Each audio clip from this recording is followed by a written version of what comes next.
Bismillahirrohmanirrohim. Ada hamba yang kalau kita lihat dia nggak punya aset yang berlebih. Ada sih cuman nggak banyak-banyak amat. Nggak punya tabungan yang kayak gimana gitu. Biasa aja tabungannya. Masih normal banget. Bahkan sedikit riskan. Ini gimana kalau anaknya sakit nggak ada duit. Kan ada Allah.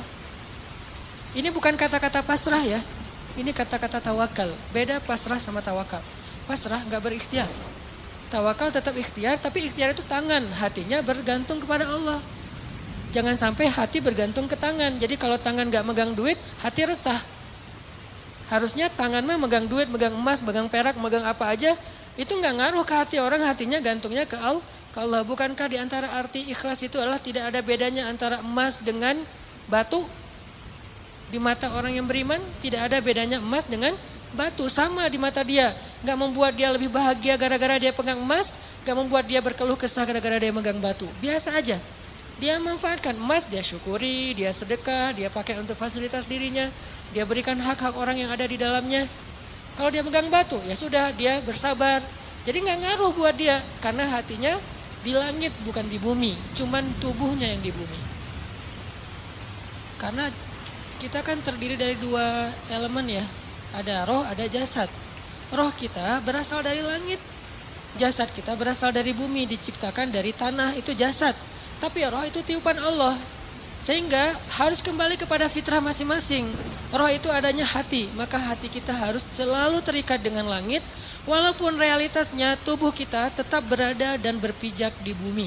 Jangan sampai hati ikut-ikutan berpijak di bumi. Inilah yang menjadi bahaya. Ketika hati kita udah berpijak di bumi, saat itu kita keluh kesah, saat itu kita kurang bersyukur, saat itu kita jadi banyak masalah. Jadi ada kayak keresahan gitu. Oh, dia asetnya pas-pasan, tabungannya sedikit. Kalau anaknya sakit gimana? Kalau dia ada masalah nanti gimana? Dia pakai apa? Ya asuransi nggak ikut segala macam. Ini kalimat-kalimat orang yang mungkin masih lebih percaya kepada fasilitas harta daripada hubungan dengan Allah. Ini saya lagi ngomongin hati ya, tidak ngomongin bab ikhtiar. Kalau bab ikhtiar seolah-olah kita hidup selama-lamanya. Jadi terus mencari dunia. Dengan tangan, dengan kaki, dengan tenaga, dengan pikiran. Tapi hati kita yakin semua itu ada di dalam genggaman Allah. Kalau bisa benar-benar sesuai fitrah ini, hidup kita bakalan nyaman. Mau kaya, mau biasa, mau kurang, mau cukup, mau kayak gimana aja. Benar-benar seperti kata Nabi, ajaban li amril mu'min, betapa menakjubkan orang yang beriman.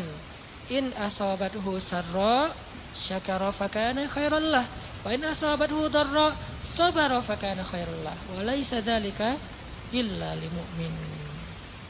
Jadi kalau dia dikasih nikmat, dia bersyukur, itu baik. Dikasih ujian, dia bersabar, itu baik. Wa laisa dzalika li ahadin illa lil mu'min. Enggak ada yang bisa ngerasain itu kalau enggak karena dia beriman kepada Allah SWT. Jadi mau milih yang mana nih? Kalau harus milih, harta berlimpah tapi Allah enggak titipin keberkahan di dalamnya, atau pas-pasan tapi nanti kalau butuh apa-apa Allah segera kasih. Kira-kira kalau mau jujur banget kita mau pilih yang mana? Enggak ada yang ketiga. Cuman begitu doang nih. Karena kalau ada yang ketiga berarti kita nggak belajar iman. Ketiga itu bonus, bukan bagian dari pilihan kita. Allah kasih, walaupun kita selalu berharap yang terbaik kan. Harta yang banyak tapi juga Allah berkahi. Pengennya kayak gitu. Tapi itu namanya bukan ujian. Itu namanya karunia. Dan dalam karunia itu kita nggak perlu bisa menunjukkan bahwa kita orang yang sabar. Gimana belajar sabar sementara hidup kita nyaman? Gimana kita mau disebut orang yang sabar? Nggak ada masalah. Gimana kita mau disebut pemaaf, nggak ada yang buat salah kepada kita. Gimana kita mau disebut tawakal, nggak ada resiko dalam hidup kita. Terus gimana? Kalau mau disebut orang yang bertawakal, harus ada resiko dalam hidup kita. Kayak kecil-kecilan lah, belajar saya misalnya beli motor. Pak, ini mau pakai asuransi? Enggak lah. Tapi asuransinya asuransi syariat, Pak. Apa hukum asuransi syariat? Jawaban fikihnya, boleh. Kenapa enggak pakai? Saya lagi belajar tawakal. Tapi kan ikhtiar Ustaz, ikhtiarnya saya pakai gembok. Ikhtiarnya saya simpan yang aman. Tapi Dan saya nggak nyalahin orang yang pakai asuransi syariah, tapi dengan kata-kata syariah ya. Kalau asuransinya syariah, menurut saya boleh, karena ada kata syariah dan sudah ada tim ahlinya di situ secara fikih boleh segala macam. Tapi saya nggak jadi belajar tawakal menurut saya. Jadi nggak bergantung ke Allah. Jadi pas keluar jalan tuh, mobil saya kalau keserempet juga tinggal klaim. Doanya kadang-kadang lupa, sering lupa malah. Tapi kalau nggak ada asuransi, mobil baru nih. Gak ada asuransi. Bismillahirrahmanirrahim. La haula wala quwata illa billah. Subhanallazi sakharana. Ini untuk saya ya. Ini bukan fatwa. Ini lebih ke semangat saya pribadi. Dan itu berasa banget. Dan ternyata benar. Doa itu ajaib banget. Udah baca doa masih kecelakaan. Kan diganti nanti seminggu kemudian. Kenapa kita harus suudzon sama Allah?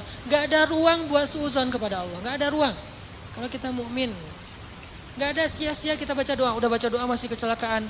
Enggak, tetap aja ada alasan-alasan hikmah yang bikin kita tetap ridho dengan ketentuan Allah. Dan tetap melanjutkan kebaikan itu. Enggak jadi pundung, saya gak mau doa lagi ya, ternyata gak ngaruh, mending saya pakai asuransi aja. Enggak, kalau mau pakai asuransi silakan, tapi doa jangan berkurang. Kalau gara-gara asuransi doa berkurang, tinggalkan asuransi. Tapi kalau dengan asuransi doa tidak berkurang, lanjutkan.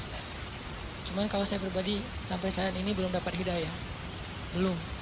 Rumah, kendaraan, sekolah, kesehatan. Ya, nanti kalau saya butuh, ya Allah, saya lagi butuh nih, Allah kasih. Dan itu sering banget dibuktikan oleh Allah SWT. Sehingga saya kayak sering senyum ke langit. Masya Allah ya, benar ya, Allah tuh kalau prasangka kita baik itu, Allah juga baik ke kita.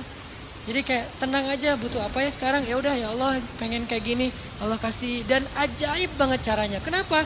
Karena kita juga pengen caper-caperan ke Allah, cara-cara iman yang ajaib. Begitu kita tunjukin, kita display, kita ngeposting iman-iman kita yang ajaib, lewat kata-kata yang captionnya yang keren-keren, hasbunallah wa ni'mal wakil, la haula wala quwata illa billah. Apalagi nanti postingan-postingannya, activity kita emang benar-benar ajaib, ngambil resiko di jalan Allah. Wah, Allah bukan cuma nge-like, nge-repost ke teman-teman, ke makhluk-makhluknya gitu. Lihat nih hambaku. Sehingga Allah nolongin kita sambil ngepamerin kepada makhluknya biar mereka tahu betapa Allah itu Maha Pengasih lagi Maha Penyayang.